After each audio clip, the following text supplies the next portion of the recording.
Hey guys, Akshay here from Gadget Diary, and today we have with us the latest smartphone from Infocus. In this video we are going to do the unboxing, show you all the contents that you get in the retail package of Vision 3, which is their latest smartphone, and we will be talking about its features. So this is how the packaging looks like, and the MRP of the phone is 7,999. It might be priced at 6,999 or 7,999. We are not sure as of now, but 7 or 8,000, whatever the price might be, the specification looks really interesting. As you can see, you get this full view display. This is a 5.7-inch HD plus on-cell display. Then it has good screen to body ratio, a dual rear camera, then 4000 mAh battery, 8 megapixel front camera. No mention of the processor. We will find that out very soon. So this is the packaging. Let me just cut through all the seals and show you all the contents that you get in the Indian retail package first, and then we will discuss about its features. So this is the Infocus Vision 3. Let me take it out. Again, some specifications mentioned here. These are basically the same specification that we saw on the back of the box, and it looks nice.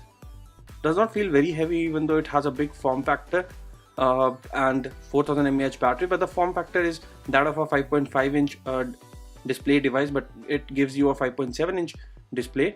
We will be talking more about the device in a minute. So here you get Vision 3 information guide, some other information. Then you have a USB to micro USB cable, a standard data cable which can also be used to charge your smartphone.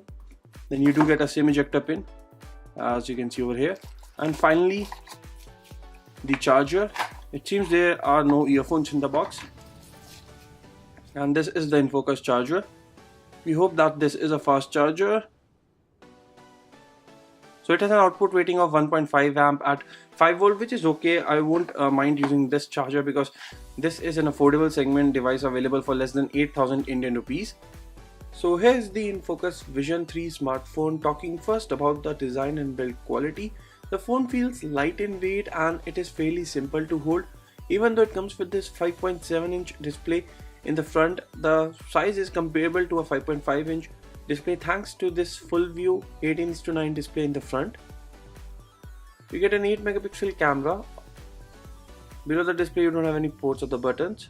On the back side you get this dual camera placement along with LED flash, a fingerprint sensor. Now this is not a metal construction, this is a polycarbonate, or you can say plastic construction, so it does feel plasticky in nature. On the right side you have the power key along with SIM card tray. This is a hybrid tray, so you can use two SIM cards or you can use one SIM card and one micro SD card. On the top you get a 3.5mm audio jack. On the bottom side you get micro USB port, and on the left side you have the volume rocker. Overall, in terms of design and build quality, even though the phone comes with this 4000 mAh battery, a big display, it does not feel heavy and it is fairly simple and easy to hold. Coming to the display part, you get this 5.7-inch HD plus on-cell display, and you can see the viewing angles.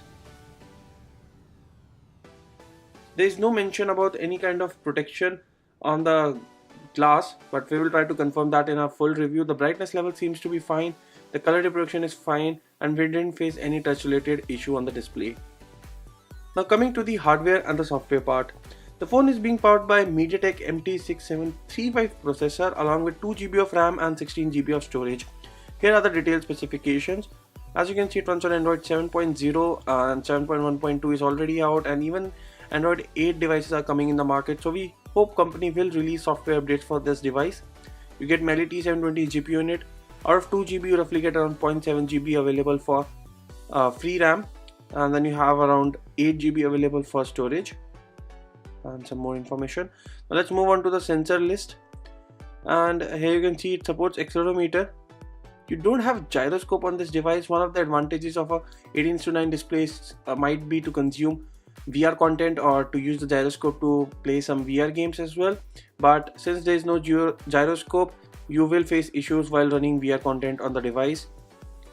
Then there are missing sensors as well, but you do get proximity sensor, and then again no step counter and step detector. So definitely there is a bit compromise when it comes to list of sensors available on this device. In terms of Antutu benchmark, it scores 33,000 plus in the Antutu benchmark, which is a decent score for this smartphone. And here you can see it can handle decent level of multitasking. I won't say high level of multitasking, and due to these animations present due to this simple UI on top of the Android, we did face minor lag here and there. As you can see, it does take a very slight delay while opening the multitasking menu, or sometimes while opening the applications, but again we will be testing that out later on. Moving on, let's talk about the camera. So you get this dual camera placement on the back. This is a 13 plus 5 megapixel shooter. One is a normal angle lens, the other one is a wide angle lens, and you get an 8 megapixel front facing camera for selfies. So this is how the camera interface looks like. Now you can see you have bunch of options on the right and some options on the left. On the right you can see photo, video, time-lapse, pro, panorama, etc. On the left there are two interesting options over here. Number one is the portrait option, which when enabled will allow you to capture blur effect photos with blurred or bokeh shot effects of the background. Then you have the wide angle mode. So one of the lenses present over here is a wide angle lens, the other one is the normal lens.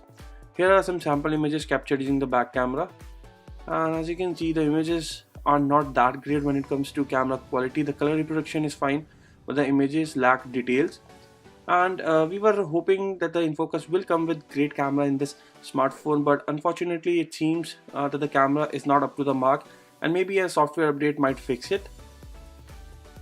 Again you can see the camera lack details, and it's not a very impressive image when I'll consider a dual camera setup over here.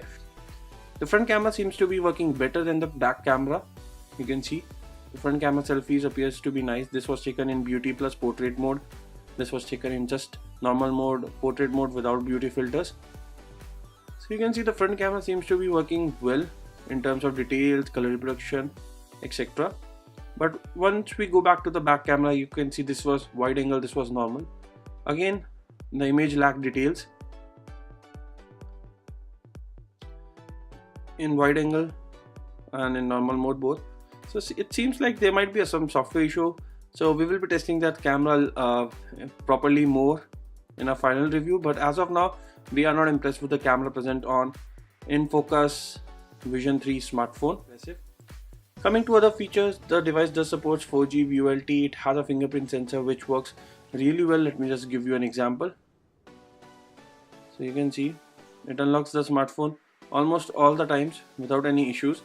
The phone has a 4000 mAh battery, which should give you a battery life of 1 to 1.5 days. Even with heavy usage, for light and moderate users you might be able to get up to 2 days of battery backup. Overall, first impressions are kind of mixed. The device does offers you good design and look. You have this 5.7-inch full view display in the front. You do get a dual camera placement on the back, but the cameras are not impressive, and again the performance is something which we need to test further, especially in terms of gaming. So that's all for this video. If you want to see more such videos, stay tuned and do subscribe to our YouTube channel. Thanks for watching. Have a nice day.